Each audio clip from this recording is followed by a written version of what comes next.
Good evening, St. Louis, and welcome into a slightly delayed version of the City Central Postgame as St. Louis City SC waste the first ever hat trick, the first ever goalie assist, and they draw the LA Galaxy, one of the dregs of the Western Conference, 3-3. They only get 1 point at home in Energizer Park today. It wasn't just the internet, but the defense also a little spotty and faulty at times in the home stadium. And that's why we're talking about just 1 point for St. Louis City SC. I'm Matthew Rocchio. That is Will Bratton. We are brought to you here today by Hot Shots Sports Bar and Grill. All the games, all the time. Check them out at hotshotsnet.com. And, of course, our friends at DraftKings Sportsbook. The crown is yours. We'll tell you plenty about them later, but we have the game to break down. Will Bratton, your opening thoughts after a wild game for St. Louis City SC. Yeah, opening thoughts are... It was just wild. There's no other way to describe it. It was pure chaos. Klauss getting the hat trick, a bunch of defensive mishaps, with Klauss just scoring these ridiculous goals in between. And it was just a complete mess, honestly, of a match. But City, there were some very good moments. It's overall a match that outside of the defensive, massive errors that were pretty prevalent. Outside of those, I was actually pretty satisfied with the performance overall from St. Louis. And I think those errors a lot came with a little bit of inexperience and youth with Jay Reed and Zoe Zielinski in a couple of these moments. And so I think that with a healthier back line, specifically with Kessler in there, maybe with Horn in there, or you add a different left back or something like that. Or maybe Tottenham's fit to go further, something along those lines. I think at least one, if not multiple of those situations are avoided. I also think, those goals are things that even with the personnel that were on the pitch, Critchley is going to be upset about. They should have been prepared for those moments. And Critch talked about that in the post-game press conference when we did get the chance to speak with him just a little bit ago as well. So overall for me, very avoidable. Especially the second two goals, very avoidable, but a very good performance in generating attacking chances, and breaking the lines of an LA Galaxy team that does struggle to defend. So, decent match, but you got to get 3 points there, and you didn't. Charlie Smith, another non-win. Ugh, so insane. And honestly, one of the reactions, look, we got a lot to talk about. You threw it out there. A lot of defensive breakdowns that we're going to be getting into today and also later on this week during Boots on the Ground, our weekly podcast that you can check out at stlsportscentral.com. Also, the audio versions at luinfo.com. And, of course, on our YouTube here. Make sure you like, share, subscribe. Hit the bell button. Class is going left or right on the graphic just below me. Like, share, subscribe, hit that bell button. That way you always know what STL Sports Central is up to, including post games just like this one. A little bit of, a lot of positivity from the team in the post game, despite the fact that they dropped 2 points against one of the worst teams in the league. Your response to just the overall positivity coming from City, a lot of talk about the process, trusting the process, the fact that they played a good game, but they made some big mistakes, and that's what they have to work on. They're not ignoring those things, but they are definitely choosing to focus on the progress this team has made over the last 3 weeks. Look, you're a professional footballer in a professional environment. This is what you're getting paid to do. You have to maintain that positive mentality, because if you just hang your head on all the negatives, you're not going to really continue to progress well as a team. And it takes a toll on not just your own confidence as an individual player, but also the coaching staff and the rest of the players around you. So it's really important to be bought in, and take those positives, and lose gracefully. And I know this isn't a match that City lost, but it's another match where they feel like they lost. And this has been, a thing that has happened a lot this year. So it's been a City team that's, really struggled, to get points, especially in winning positions. But we saw in this match a little bit of a difference in that City actually responded when they gave up the lead 2 different times. And so that's something that we haven't really seen much in most of the matches this season. There's been 16 points dropped from winning positions prior to this match, now 18. So there's been a lot of those points that were dropped where City were chasing the game the whole time to tie it up. They weren't ever really leading, and then they give it up, and then they fight back for it, that type of situation. So it's definitely a shift. And for me, I smell progress in that, and it's you kind of see it in the body language of the team as well. So, very different St. Louis team for a very similar result, if that makes sense. Charlie Smith, you have to win at home. Yep, that's a problem. This team can't really afford excuses or even reasons why things happen.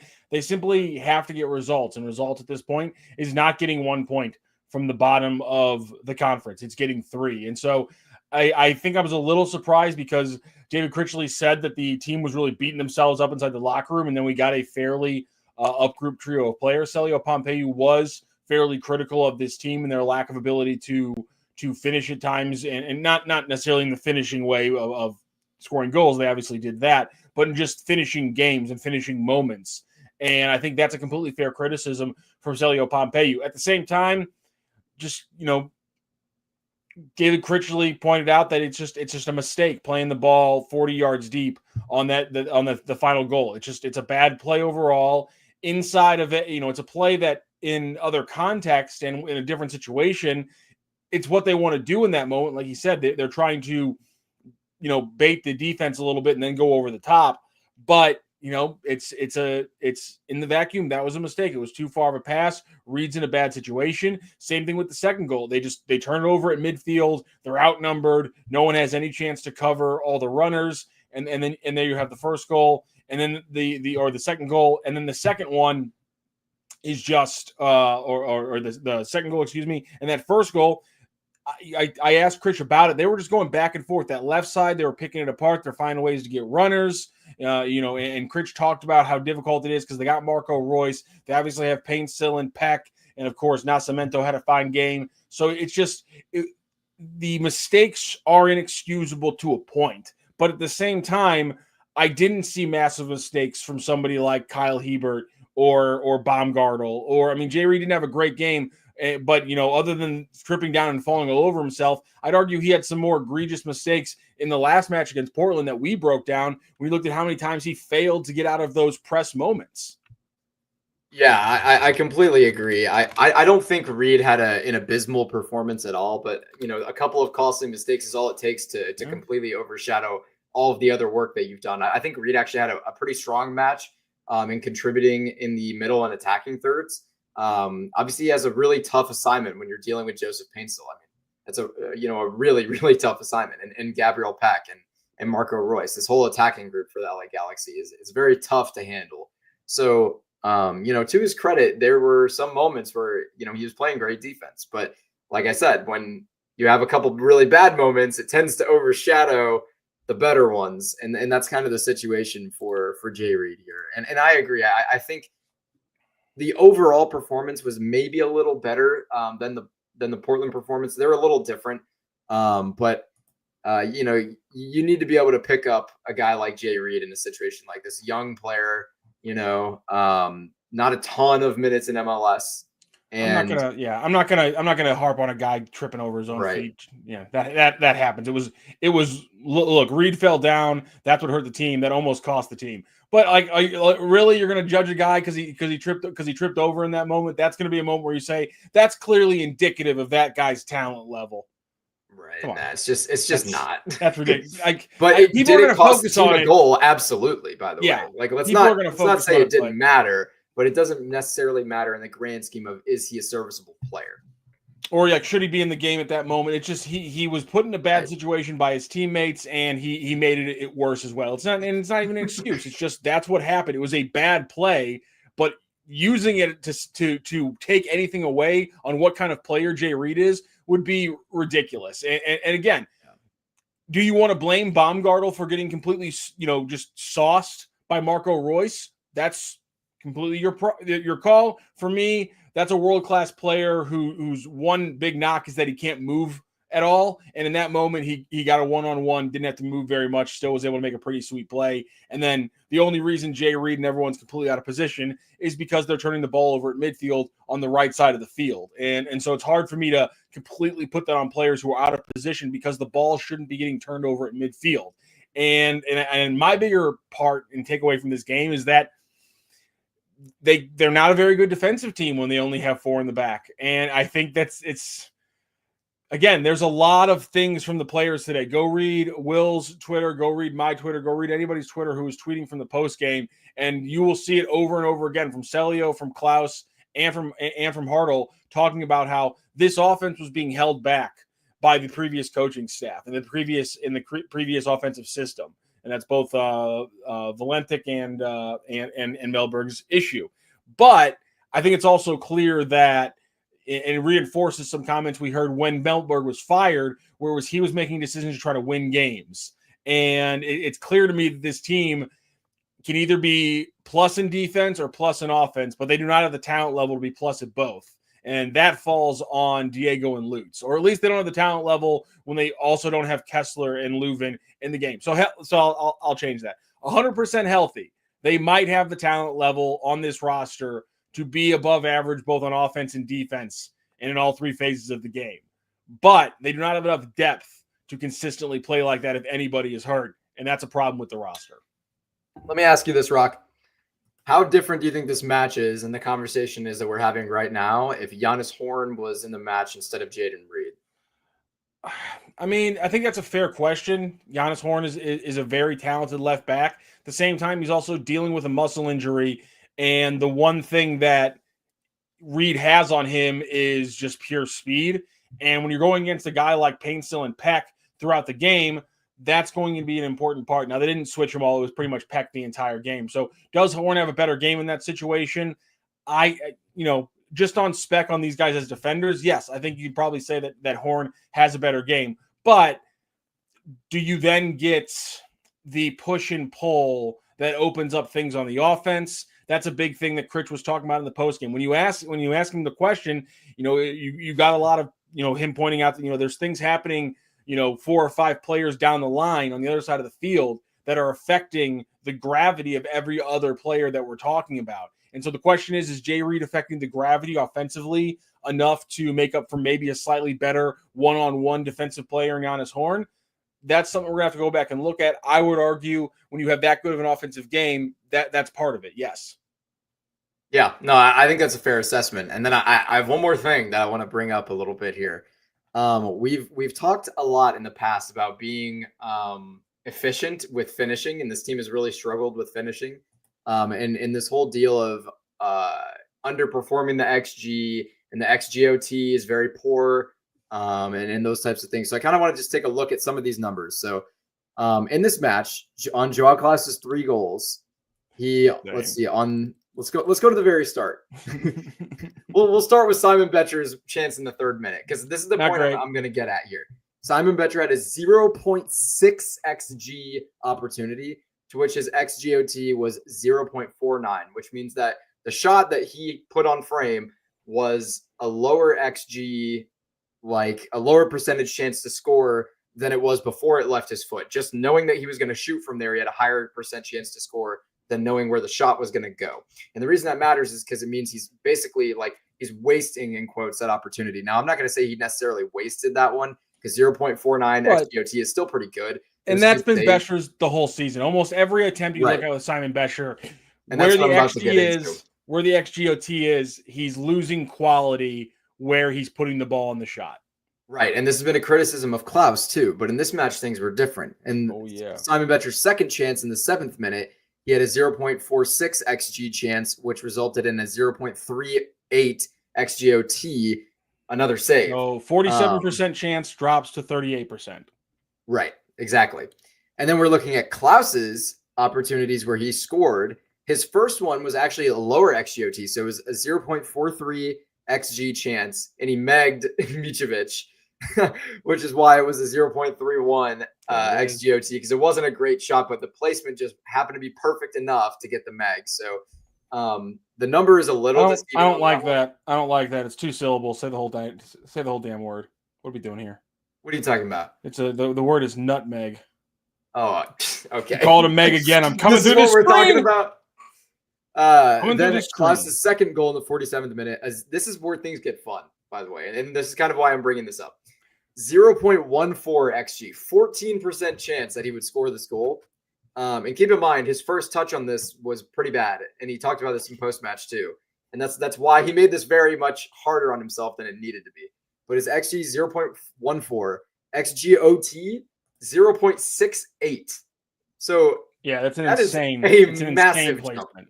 And that is, and in his opinion, exactly not what the you most get with impressive. a great shot. Yes, and Right. in his opinion, not the most impressive finish of his day.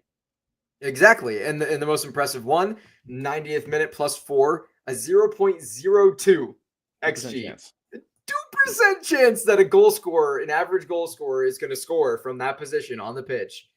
Given the circumstances, he puts that up to a 0.52 with an absolute piss missile to the far upright. That is one of the most ridiculous goals I've ever seen him score. And as Klauss calls it, the third was an unbelievable finish. Yes. I won't disagree with you on that one, Klauss. Nicely played, friend. Yeah, that was good stuff. And the reason I'm bringing this whole conversation up, and by the way, City produced in this match 5 big chances, which is a number that we've talked about a lot lately and that's a good number to hit. Yes, again. And this time they were able to get 3 goals out of that, whereas in Portland, they only got 1. And so I think that's a pretty important thing to talk about. But the finishing is getting better. And Critchley was talking with Klauss earlier this week, said he thinks he's at 50% confidence. So does a 100% confident Klauss score more than 3 goals in this match, or does he continue this goal scoring form? That's kind of the question going forward. And another question too is, how do you get Toyshirt and Bescher, who haven't had good finishing this year, into that same kind of category? Because now, if you got Klauss scoring goals left and right, then you get other threatening players scoring goals. You get Hartle contributing a little more, even if he's not scoring. Obviously, in this match, he was a very healthy contributor to this match, whereas previously he hasn't been as great. It breaks the same way. Exactly. If it happens within a game, miss a couple, make a couple, it's going to happen across the entire season. And the expectation there is that Cedric Toyshirt and Simon Bescher, who for most of their careers are slightly above average finishers relative to the stats that we're talking about, will move towards the mean, and they'll start finishing some shots. Part of that will also be the improvements of João Klauss. He talked about it today, and this is a big thing that we're going to get into this week, because a lot of people have questioned the positioning of João Klauss. Heck, you even had a moment where David Critchley today gave a little bit of fodder to some of the Klauss haters, saying we want our number 9 to score goals. But then I think more important than that is the X's and O's conversations that Klauss alluded to, talking about the difference between him and Simon Bescher, which then highlighted why Klauss is so good at what we talked about this past week on Boots on the Ground, which is those long balls and the ability to play between teams' lines and dominate them then. Win headers, win second balls, play a hold-up play, take a dribble on every once in a while. Those things that Klauss is able to do in those areas, it accentuates his game, and it will eventually create more chances for Simon Bescher. It'll create more chances for Cedric Toyshirt. Think about the ones that we saw from Cedric Toyshirt at the end of last season after he arrived. It will make everyone better, and that's what we've always talked about Klauss doing. Now he's adding the goal scoring. He's going to continue to add the hold-up play. The hold-up play gets deadlier because of, as we talked about just a moment ago, the gravity that defenders will now have to give João Klauss when he doesn't have the ball and when he has the ball is going to change what the City offense can do around him. And when you get guys like Simon Bescher more involved, you get Hartel more involved, Celio Pompeu, that's going to mean more goals for the St. Louis City offense. There's no doubt with what we've seen over the last 3 weeks that there's a lot to be excited for with the St. Louis City offense. My thing just will always go back to, can they get the offense going while also keeping themselves solid on the back end? Yeah, no, I completely agree. Obviously, we saw in Olaf Ball a more defensively sound team, but they weren't scoring goals. Now you get a hat trick out of Klauss, but you're also conceding 3 goals. And in Portland, a good offensive performance, you're conceding 2 goals and you're losing that game. Against San Jose, similar situation. You were able to win that game. You weren't as prolific in the attack, and you still gave up a lot of chances. I think they maybe lost the XG battle in that game, actually, against San Jose, if I remember correctly. I may be wrong on that. But these are kind of the things you have to think about going forward if you're David Critchley and this coaching staff of managing. In my opinion, the midfield is the most important thing, because having that extra man defensively is going to be very important. And so you don't have that when you don't have a 5-back. You don't have the extra man. So you need a CDM to really be, your extra defender. So that's like your Chris Durkin, or tonight your JGR or your Morales. or your Leuven at times, whatever it may be. You need that guy there to help with this. And City tonight had a starting midfield pairing of Akil Watts and Alfredo Morales. And while, they actually were decent in the last two matches in terms of progressing the ball and creating some opportunities, they don't provide as much defensive stability as a lot of other pairings you could go with this roster. And that's completely bit City, as we've seen, with 5 goals against in 2 matches. And arguably could have conceded numerous more, especially today against Galaxy, but also against Portland as well. So, these are things that have to be managed going forward. And I'm definitely curious to see how things will shift if City ever will have a healthy roster before the roster gets shaken up in this summer window, because we know that changes are coming. I would fully expect Nielsen and Alm to exit this summer, and I fully expect some new types of players to come in, be it left back, center back, or right wing, maybe even some depth pieces in other positions as well. So things are going to change, and I'm really curious to see if, there's 6 matches left until that window opens. So I'm really curious to see if we can get a little more value out of some of these players first, and see what this team looks like when healthy, because I think that'll help get the best idea of exactly who needs to be added and where to this roster. So, I mean, playoff hopes are not out of the picture at this point. They're getting, scarier and scarier by the weekend. It seems 40%. You were insane saying 40%. You're insane now saying that the hopes aren't shrinking. The hopes are in I didn't say they're not shrinking. I did not say they're not shrinking. I said they are not gone. What hopes? Playoffs? Get out of here. They're not making the playoffs. They might make the playoffs. It's not happening. They have to rip off 10 straight. They have to rip off 9 out of 10 to make the playoffs at this point. That ain't happening. And that's not happening because I don't think we're ever going to get the answer to what this team looks like when they're healthy, because I just simply doubt they're going to be healthy. Conrad Wallum apparently kind of pulled the same calf injury, the calf injury that he's had before, that had held him back late in some games. Apparently was holding him back from starting today, as we found out in the post game. That was one of the things that we were wondering, and we got answered. Obviously, the injury, as soon as he came in the second half, exacerbates that going forward. So the Wallum injury is a problem. Durkin's still out. Leuven's still out. Durkin, I didn't even mention the fact that they were missing Durkin when I was talking about the starters who could change the complexion of this team. But that's another one. Durkin, Leuven, Kessler, Wallum even. I mean, they could have had a lot of different players that could have helped them win this game. The problem is we're talking about trying to win a game on the margins against one of the worst teams in the league. At the same time, they played well under Olaf Milberg against some of the better teams in the league. So maybe this whole transitive property, how do they play, trying to match up a game outside of the vacuum of when it was played is all BS. But I am not nearly as optimistic about this game as the players, which probably tells you something about me. But it's still, I get why they're positive. But the bottom line is the defense is now getting exposed in the same ways it was getting exposed last year. And, it's holes behind one of the fullbacks. And it's getting walked over in the middle because you're turning the ball over because you can't play through the middle. That was another thing I saw a lot from people today. The direct game over the top between the lines working great, but there is no small buildup through the middle. And to David Critchley's point, also talked to him about this today, they weren't able to get the ball up to Totland on the right side, despite the fact that he had so much space and he was playing so high.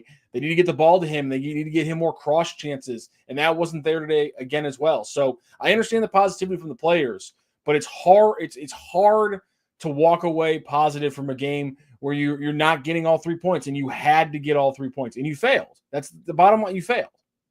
Yeah, no, I mean, it's totally fair. But in terms of the playoff hopes, I'm just going to read off the upcoming schedule really quickly and tell you why I think that the playoff hopes are completely, they're there. They're slim, but they are absolutely there.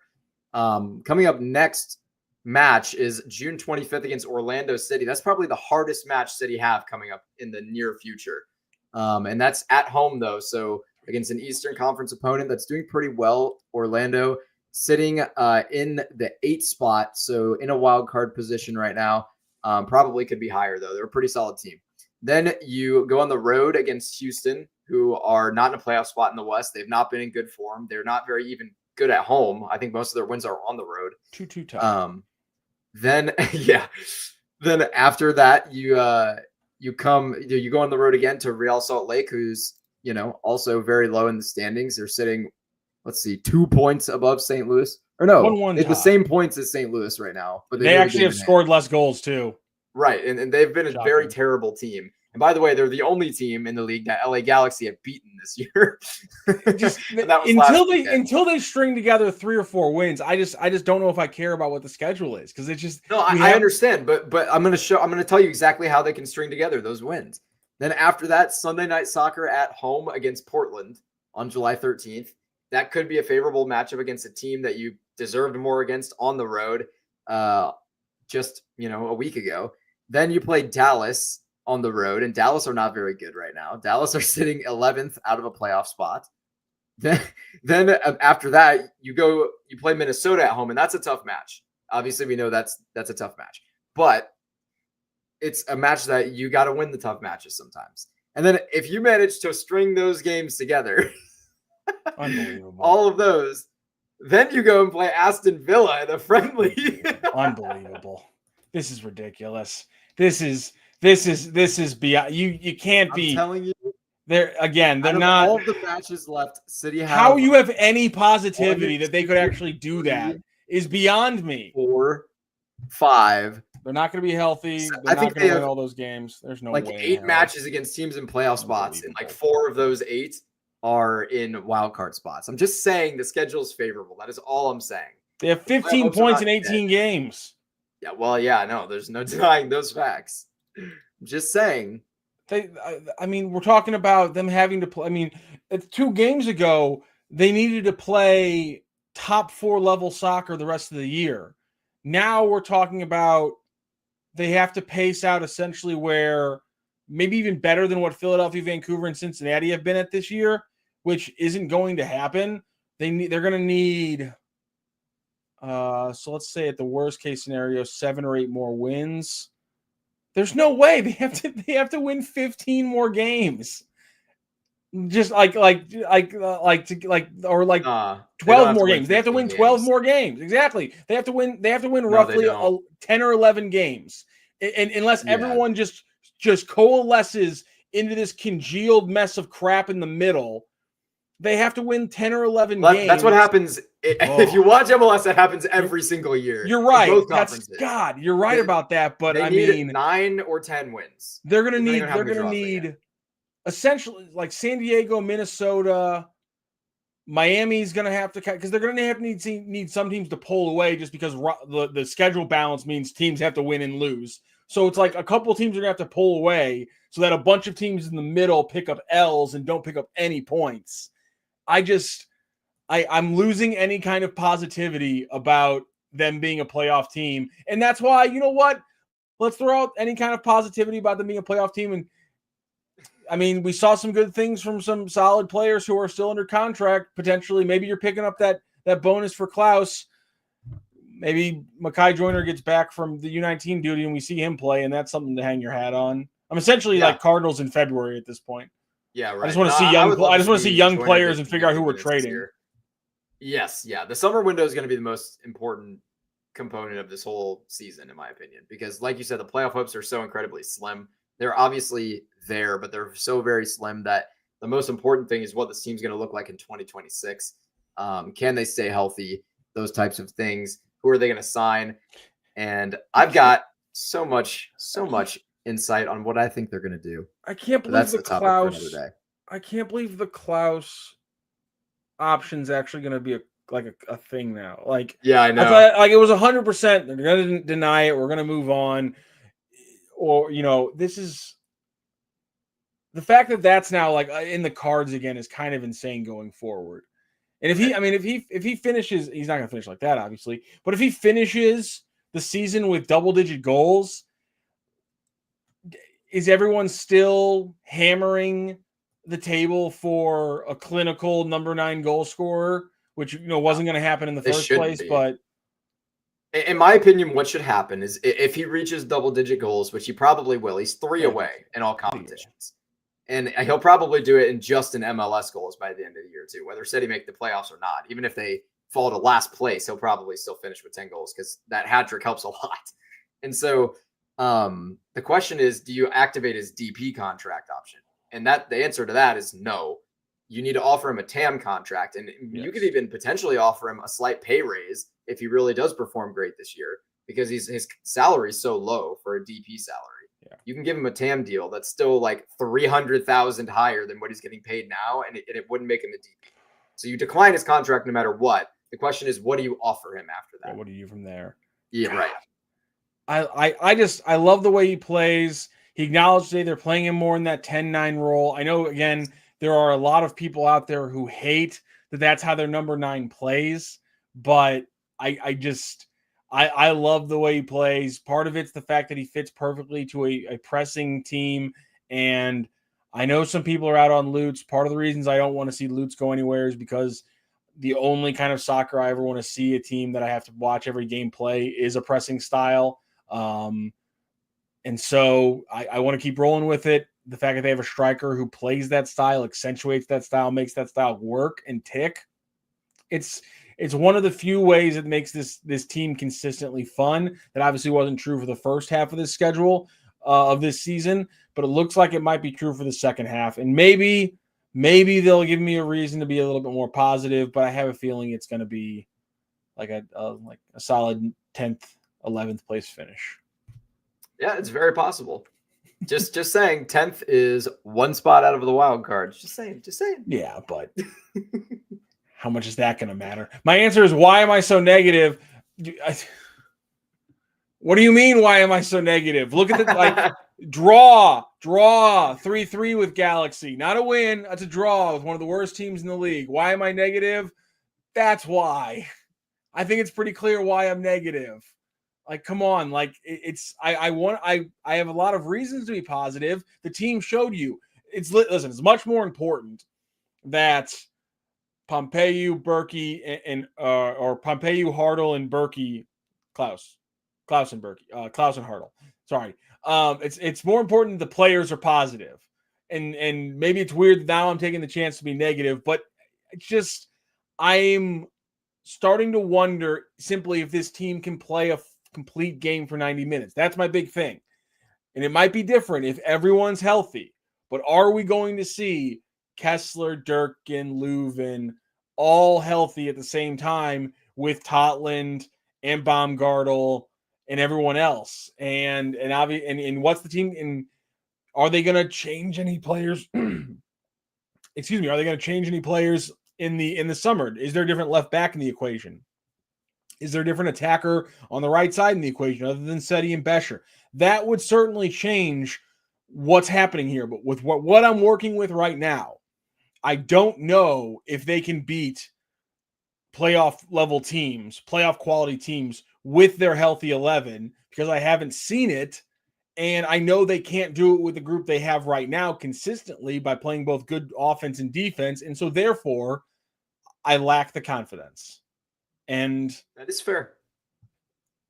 It's hard. Again, I see the reasons to be positive, but that's where I'm at right now. I don't like it. Doesn't feel comfortable. By the way, St. Louis City goes into a break now for a little bit because they have a bye coming up this next week. The players will be getting 5 days off. Hopefully everyone has their flight plans already picked out. They know when they're supposed to come back so that they don't get fined or get in any trouble there. Shouts to Jean de Silva for that one. Sorry, I couldn't help myself. So funny to me. Yeah, it was so funny to me, but oh well. And the players are going to get to have some fun over the next 5 days. So make sure you guys have a little fun over the next few days. One way to do that is checking out our friends over at Hot Shot Sports Bar and Grill. Be sure to tune into every Cardinals postgame, St. Louis City SC postgame during the summer for our St. Louis Sports Central postgame shows presented by the 9 area Hot Shot locations. Cardinals fans can enjoy $1 Hot Shots tacos every day after the Cardinals score 8 or more runs at all locations. They were getting up there today. They were at 7. Did they push that 8th run across? They pushed the 8th run across. We're eating tacos, ladies and gentlemen, at Hot Shots, 9 different area locations. Tomorrow, you're getting $1 Hot Shots tacos because the Cardinals scored 8 or more runs today. Let's go. Hot Shots also proud to be part of City on Tap, presented by Michelob Ultra, the official network bringing St. Louis City fans and ice-cold beer together. You won't have it for this weekend, but for next weekend, make sure you get down to a Hot Shots for that game. City on Tap and Michelob Ultra. Find a Hot Shots near you at hotshotsnet.com. Hot Shots, all the games, all the time. They're not liking my negativity. I'm calling it realism, Will. What do you want from me?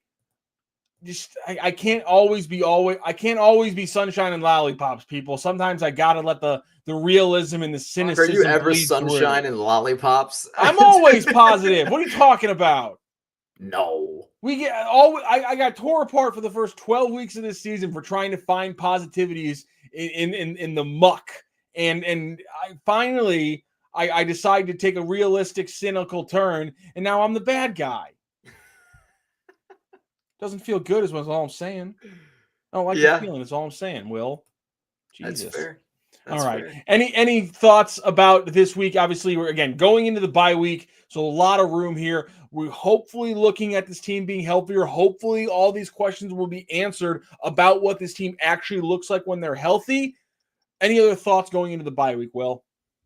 Yeah, my main thought is going to be actually looking ahead into the summer transfer window and what I think is going to happen. So I'm going to have a lot of work coming out about that. I will post.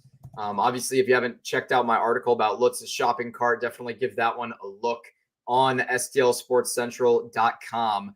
I'm going to have more stuff coming like that, and specifically some players to watch out for as potential candidates to join St. Louis City SC in the future. So stay tuned for that. That is going to be my biggest point of focus, for the next week, because City are off. Obviously, we're going to go in boots on the ground and take a more tactical analysis look at this previous match against the LA Galaxy, as well as a little bit of a preview maybe towards Orlando, which is on a Wednesday. So we'll have to see, Rock, how we're going to do boots on the ground, if we're going to do it before or after, or what's the plan going to be with the midweek match. So that'll be interesting for sure, but definitely stay tuned for boots on the ground this week. It'll be a good one.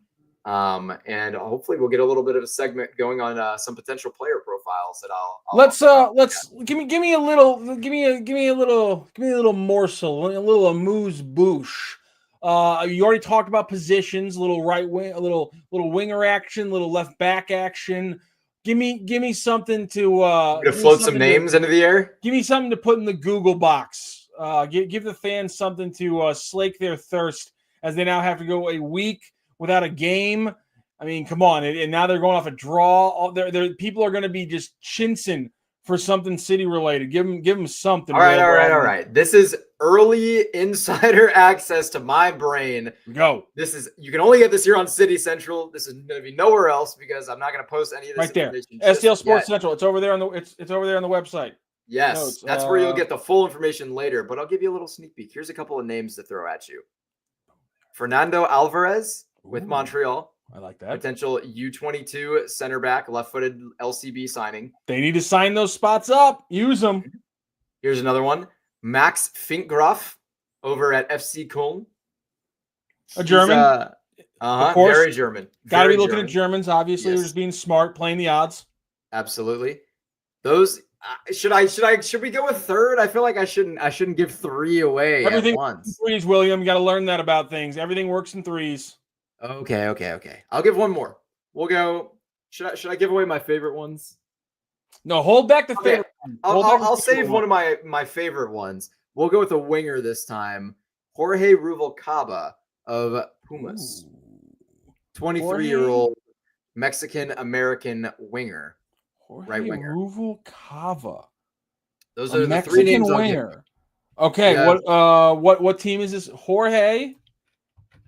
Yes, Jorge Ruvalcaba at Pumas. Ruvalcaba. Caba. Okay, that's all one word, the last name. Ruvalcaba. Jorge Ruvalcaba. I like it. Another young cat. Okay. Yep. Look at that. Will Bratton dropping names for everybody. Names. Oh, I like this. Information that nobody can get anywhere else except here on City Central Postgame Show, because I haven't posted any of this anywhere. It's sitting in the sheet that you looked at Boots on the Ground that you were briefly looked at. So, and there's going to be more names added to that list. But currently, let's see. I've got center back 7 Okay. I've got 14 fullbacks. I've got four wingers, two potential depth players, and I haven't even started looking into coaches yet because I got really down the rabbit hole of looking at fullbacks. So I haven't even started looking at coaches yet. But honestly, David Critchley is looking more and more favorable to potentially be the guy. So I'm almost kind of holding off on the coaching search until we hear some kind of rumor, because I don't even know if it's worth my time. I think my time would be better spent looking into players. So that's kind of where I'm at now. But there'll be a lot more names for you to type into Google and transfer market. Probably later this week, I'll maybe drop some of that information if I can compile my list a little bit better together. So information you can only get on STL Sports Central. STLSportsCentral.com. You led me down the path. So really quickly, do you think you gave me 40%? I don't know how good you are at handicapping these numbers, considering you said 40% chance City makes the playoffs on Wednesday, but I'm going to do it again. The chance that David Critchley doesn't get the job, the chance that he is a candidate for the job at the end of the season, percentage-wise, go for it. At the end of the season, if he's still in the position of caretaker manager or by fine, the end of the season, when they make the decision on the next manager, is David Critchley one of the final three candidates? Percentage. Final three candidates. Yeah, okay. Because we know John Hackworth was. Getting specific. We know that John Hackworth was one of the final three candidates for the job until they went with Olaf Melberg. So the point is, I'm trying to get around. We did also recently learn that they value him more as Lutz's right-hand man, and that's why he didn't get the job. So that is a key component going forward. Do they value Critchley more with City 2 in the academies? Yeah. I think that's it's a question. I don't know that it'll be, one that matters significantly, but anyway, percentage that Critchley is in the final three candidates when a coaching decision is made. Yes, I put enough parameters on it. Now you can answer. Top three is kind of broad, to be honest with you. I'm just saying that they did it with the last. I think the chances are probably pretty high, higher than you're going to want to say. The last interim manager, now he's not an interim, he's a caretaker, was in the final three. Is David Critchley in the final three? I think that'll be a very interesting fallout. To your point, I don't know how much. I wonder how much the final decision with Hack came down to that. I think it was definitely a huge part of it, but there's no one bigger to the right-hand man of the sporting director than the head coach. And I know it's like, but it's always been the fact of we can keep him here and also bring in a new brain that we think also fits. That's always been a factor. That's an important factor, because again, I think it's the same thing now, where because Critchley was brought in so early in his role, and he seems like he loved coaching City too. I think, to your point, it might be a same situation where they'll be able to keep him even if they don't give him the job. And at that point, it's just, hey, if we can have more talent inside the building, then let's try to get as much talent inside the building as we can. The question is, will they actually hire, a coach that lasts this next time, which is very important. Right. That will be a very important thing going forward. Speaking of very important, our friends over at DraftKings, check them out. The DraftKings Pick 6 app. You use the promo code STL Sports. You play $5, you'll get $50. If you are a new player, play $5, get 10 more plays with promo code STL Sports. Play 5, get 50 with their DraftKings Pick 6 app. It's so easy. You just pick two players in the same sport across different teams. So with the Cardinals tonight, you could have gone with a Brewer and a Cardinal. You can go all the way up to 6. You can get in with the hockey games. You can get in with the baseball games. You can get in, of course, with the basketball games as the final and the finals continue to heat up across the NBA and the NHL. Baseball, hockey, basketball, get in with a little bit of soccer as well. So much to play for on DraftKings Pick 6. Again, pick at least 2, all the way up to 6. And of course, it is available in Missouri. Get playing now with our friends at DraftKings. The crown is yours. Again, promo code STL Sports. Check them out right now. Gambling problem? Call 1-800-GAMBLER. Help is available for problem gambling. Call 888-789-7777 or visit ccpg.org in Connecticut. Must be 18 and over. Age and eligibility restrictions vary by jurisdiction. Pick 6 not available everywhere, including New York and Ontario. Void where prohibited. 1 per new customer. Bonus awarded as non-withdrawable Pick 6 credits that expire in 14 days. Limited time offer. See terms at pick6.draftkings.com/promos. St. Louis City unfortunately wastes the first ever hat trick. Klauss scores 3 goals in incredible fashion, including a late one in stoppage time that stole the point back for St. Louis City SC. That also gave St. Louis City SC their first ever goalie point as Berkey hoofed it down, headed by Baumgartel, and then, of course, put into the back of the net in an incredible finish, quote-unquote, from João Klauss himself by the man, Santa Klauss. St. Louis City draw with the LA Galaxy 3-3. Excuse me. This has been, I've been watching too much baseball. This has been the City Central Postgame. For Will Bratton, I'm Matthew Rocchio. Stay tuned to STL Sports Central at all times. We're going live after every event. And also, we'll have live show every day, of course, with the Randy Carricker Show featuring Brooke Grimsley. Cards Central 365 goes every day. Cards post games, of course. You also have the Bernie Show posting every day, so make sure you subscribe to YouTube. Jump into the comments on any of these shows. We love getting involved with the listeners, and of course, our weekly podcast. You can check it out as well. Boots on the ground. We're going to have plenty to talk about from this game. We're going to have the defensive screw-ups. Great. David Critchley talked a lot about how the team was spread out too wide, and that's where a lot of the mistakes come. We're going to be looking at things like that. We'll continue to look at how successful they are when they're getting the ball high in the air and between the lines, because we talked about it last week, and it happened again, Will. They dominated the game on the long ball offensively. So we're going to be talking about all that and more in our midweek show, Boots on the Ground. Check that out on STL Sports Central on YouTube. You can check out all the articles from Will coming up on stlsportscentral.com. And of course, subscribe to YouTube. This is where everything is. Whenever you want a podcast or whenever you want to find it, you can find it right here on the STL Sports Central YouTube. Will, thank you so much for your help today. Great show. Absolutely. Happy to be here, as always. There it is. We will talk to you again on Boots on the Ground this week. This has been the City Central Postgame on STL Sports Central.